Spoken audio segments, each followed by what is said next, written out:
Hi hello, నేను మీ రవీంద్ర. సమస్త జీవరాశులు ఒకే పూర్వీకుల నుండి అవతరించాయని డార్విన్ సిద్ధాంత సారాంశం. ఒక జాతి నుండి మరో జాతి అవతరిస్తుందనే పరిణామ సత్యాన్ని డార్విన్ మహాశయుడు రుజువు చేయగలిగాడు. కరెంటు, టీవీ, సెల్ ఫోను, విమానం లాంటి వస్తువుల్ని శాస్త్రవేత్తలు కనుగొంటే మనం ఎంచక్కా వాటిని అనుభవిస్తున్నాం. అవి కనుగొన్న శాస్త్రవేత్తలను అభినందిస్తున్నాం, గౌరవిస్తున్నాం.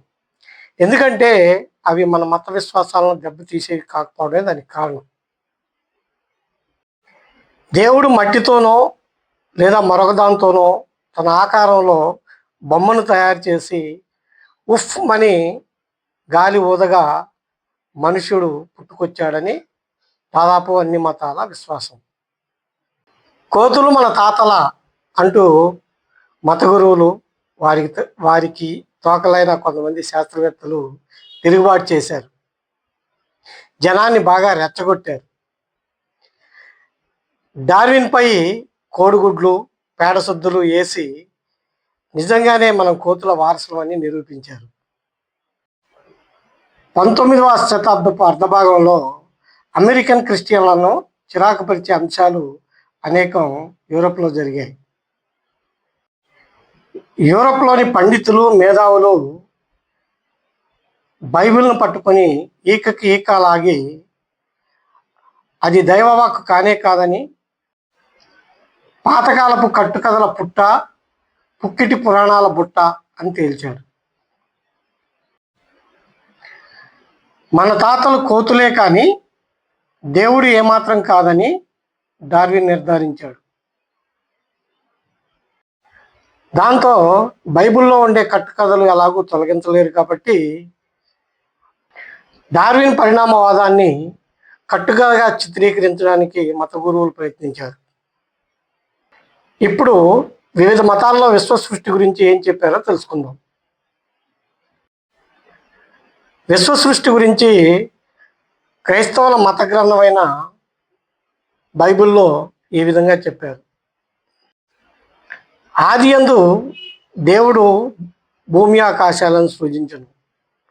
భూమి నిరాకారంగాను శూన్యముగా నుండెను. చీకటి అగాధ జలములపై కమ్మి ఉండెను. దేవుని ఆత్మ అగాధ జలములపై అల్లాడుతుండెను. వెలుగు కమ్మని దేవుడు పలకగా వెలుగు కలిగెను. వెలుగు మంచిదైనట్లుగా దేవుడు చూసెను. వెలుగును చీకటిని దేవుడు వేరుపరిచెను. వెలుగును పగలనియు చీకటిని రాత్రనియు దేవుడు పేరు పెట్టెను. అస్తమయము ఉదయము కలగగా ఒక దినమాయను.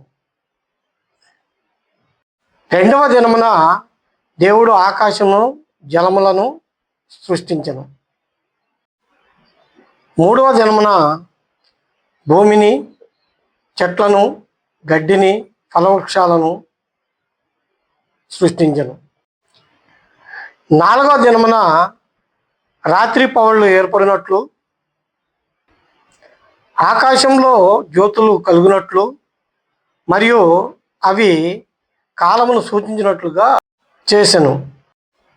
ఐదవ దినమున దేవుడు సముద్రంలో చేపలను మరియు ఆకాశంలో పక్షులను కలుగునట్లు ఆశీర్వదించెను.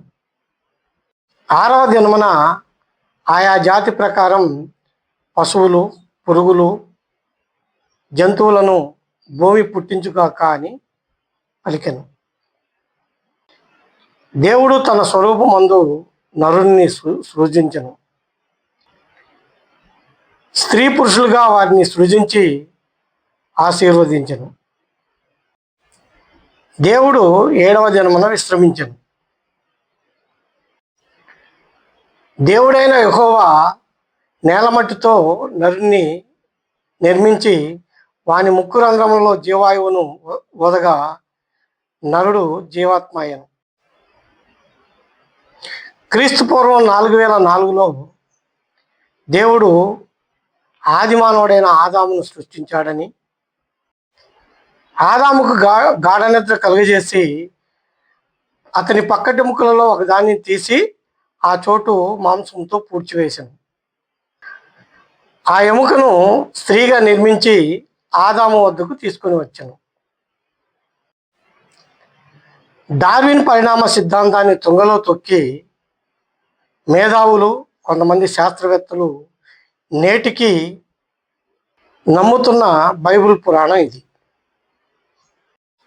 మనం నెక్స్ట్ వీడియోలో మరో మత గ్రంథంలో విశ్వ సృష్టి ఎలా జరిగిందో తెలుసుకుందాం. అంతవరకు సెలవు.